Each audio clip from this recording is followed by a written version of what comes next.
Angiogenesis is where the oxygen has the power to make it even worse if it's not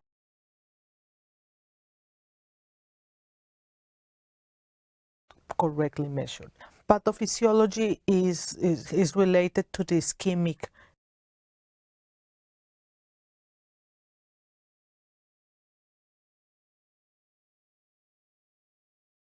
retina. It's not the same a vascular retina than ischemic retina. We can have a vascular retina that is still developing through the oxygen that comes from the choriocapillaries. And with this physiological hypoxia, the vessels are going to develop in this avascular retina, eventually getting to the periphery. But if it is ischemic, if the retina that is avascular becomes ischemic, then it's going to release a lot of vascular BGF and the factor dependent from insulin and the very different substances that will induce a grow that new vessels, pathological new vessels, can grow and detach the retina and lead us to blindness. So this disease, ROP, it is a very precise in time disease. Very few diseases in the eye or in the body is as precise as ROP. We know exactly when things are going to happen. And the screening should be done at the 4th week or to the month after birth.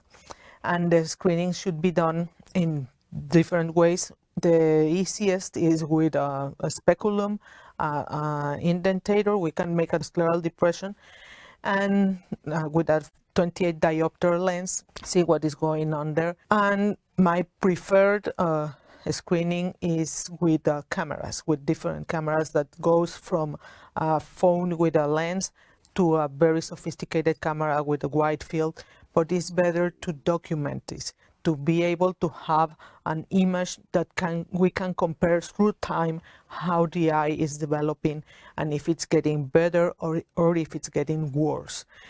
If we have the image of if we see the baby, then we name what we're looking at.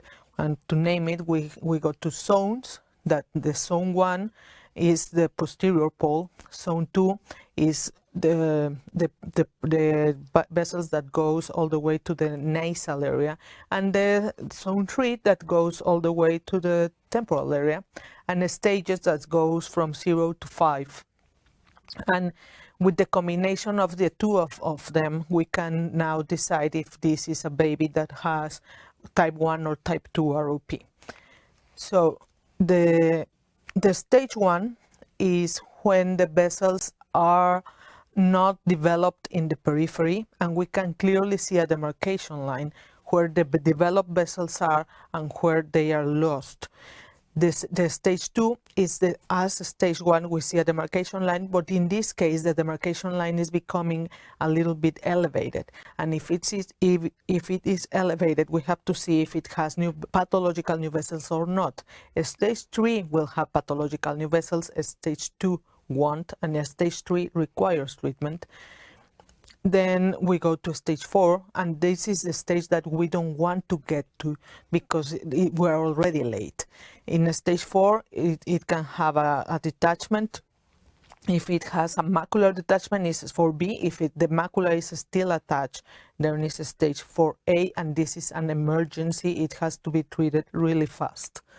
There is a special kind of ROP that is mainly in very small babies. We see this in very small babies more than in more heavier babies, and this is the aggressive posterior ROP. Usually it has to do with vasculogenesis more than to angiogenesis, and they have still with the treatment that we have today, the outcomes could be not as good as a regular stage 3 ROP.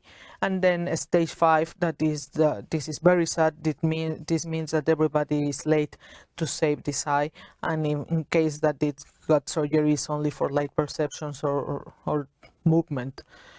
Type 1 ROP is the one that requires treatment, and mainly is stage 3, very posterior disease in any stage. And plus, this is reminder is tortuosity and dilation of the vessels.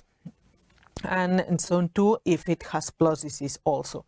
type 2 ROP, when the patient does not have plus disease and is in stage 1 or 2, then we can observe. 70% of the patients are going to have type 2 ROP, and 30% may develop any kind of a type 1 ROP. Long-term outcomes, this is a lifetime disease. This disease is present only once in the lifetime. You can cure it by doing a timely treatment, but the sequels are going to last for all life. Even if the patient is not treated, even if they always had a type 2 ROP, they should be screened for a lifetime. And because it's associated to retinal detachments late in life, to glaucoma, to refractive errors. So this is a disease that needs to be screened for a lifetime. The treatment options, well, we had cryotherapy that is outdated. It had a role in the 70s, but nowadays I think it's not really an option for treatment.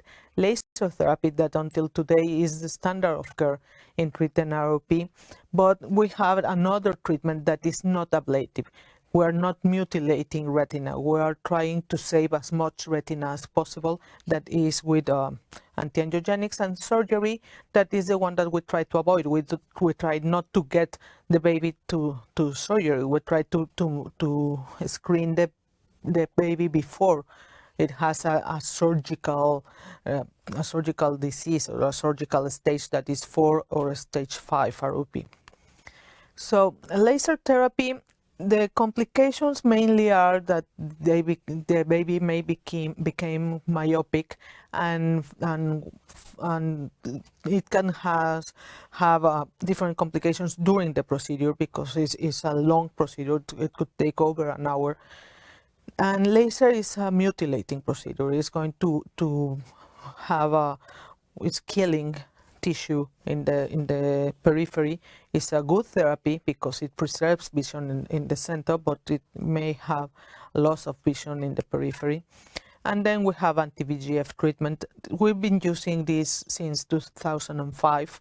It's 15 years now, but the studies were irregular. They were not really controlled, but it has been a treatment that has been used for many, many years. The vessels tend to grow to periphery, sometimes not all the way until the ora serrata, but we're able to preserve the